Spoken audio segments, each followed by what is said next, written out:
Yep. around it. All right. Good? Yeah. All right. Hey, Corey and Phil here with the FarmOntario team, and today we thought we'd take an opportunity to chat with you a little bit about something we've been dealing with quite a bit actually, and that is selling the family farm and downsizing into a smaller home. So recently we've helped a lot of farmers and landowners kind of get to that point where they are thinking about selling the family farm, but then they have the question of, what do we do next? And there's certainly lots of considerations that need to be taken into account when you're going to sell the farm. So what are some of those things that farmers have to think about that maybe is not really obvious to them when they finally decide, hey, I do want to sell the farm? Yeah, I think some of the common, questions we would get and situations that we need to help navigate our clients through would be like capital gains exemptions that they may have for the farms, tax efficiency, making sure they're left with as much as possible after the sale, potential severance options for whether it's one farm or multiple farms that they own. If there's houses that can be severed there and sold separately, there's potentially some value there, or even some of those houses be held on to by the sellers. And I think just navigating that process of selling one property and then moving into another one is complicated enough on its own. Yeah, and it sounds like, you know, there's a big piece of it of making sure like you don't pay more taxes than you really need to, right? And hey, is there a way to actually possibly get a bit more out of this farm that we've had, you know, our whole life? And, you know, that's all part of looking to the future, right? And having money left over for the future and what you want to do. Yeah. And then trying to kind of establish where that money's going to go, right? How much is going to go into that, you know, smaller country property or house in town? How much do they want left over for investments, for, you know, estate planning, whatever it is that they want that money left over. In fact, we have another of like larger operators that are selling their land base and they're still investing back into farmland as a part of their future portfolio. Which, you know, rounds things off well for them, and it's something they still know and understand, and it's a tangible asset still too. So yeah. On the topic of severances, so this can be a complicated adventure for sellers to go at on their own. There's a variety of rules from county to county, township to township.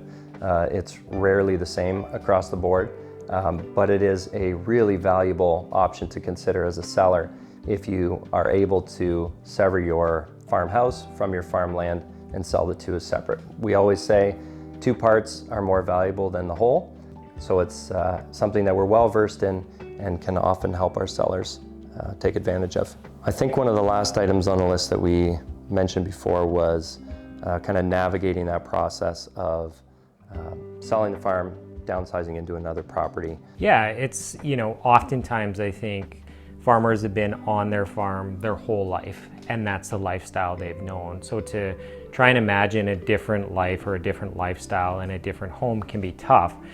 So part of us walking through that is, when do you actually start to go out and look at other properties? What do you want? How big of a house?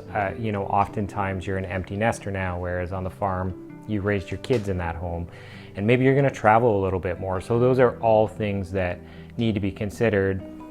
And as easy as it is to look at homes online and kind of do video tours and that, you don't really get a feel of a home until you actually get out there and look at a property and see it and get a sense of how that's going to feel, and envisioning yourself living in that and what it might look like to even maintain that home.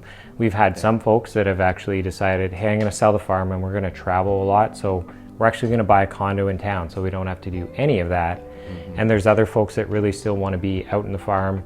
Maybe they want to be close to where they grew up or where their kids are at. Often there's kids that are still farming too, and they can buy another farm property that's a little bit smaller.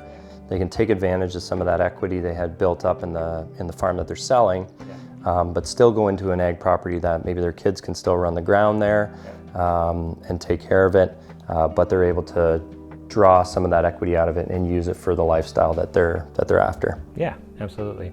And part of it, I think it's just, you don't know what you want until you start to walk down that road a little bit. And oftentimes you go through some properties and you think, oh, this is really what I don't want actually. And sometimes you change course partway through, but you're not going to know until you actually start to to go look at properties and lay some of that out. Yeah, having that plan is critical before pulling the trigger and putting the sign in the lawn. I mean, that's never our intention when we meet with clients for the first time, is just, get that sign on the lawn as fast as possible. Yeah. No, it's about, establishing what is the plan, what are our clients' goals, and how does this sale accomplish those goals, and in what timeline?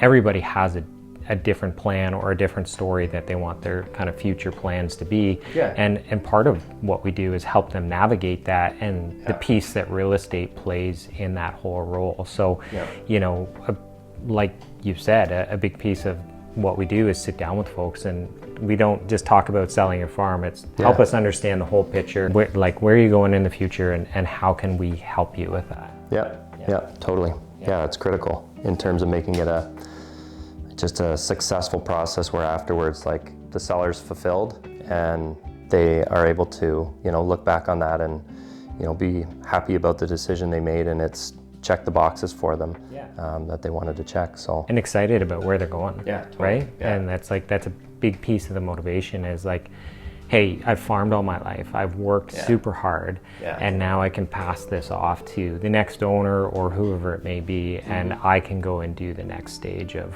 what I'm excited about. Yeah, in a lot of situations, the sale of that farm after years of working it and paying it off is the harvest, right? Yes.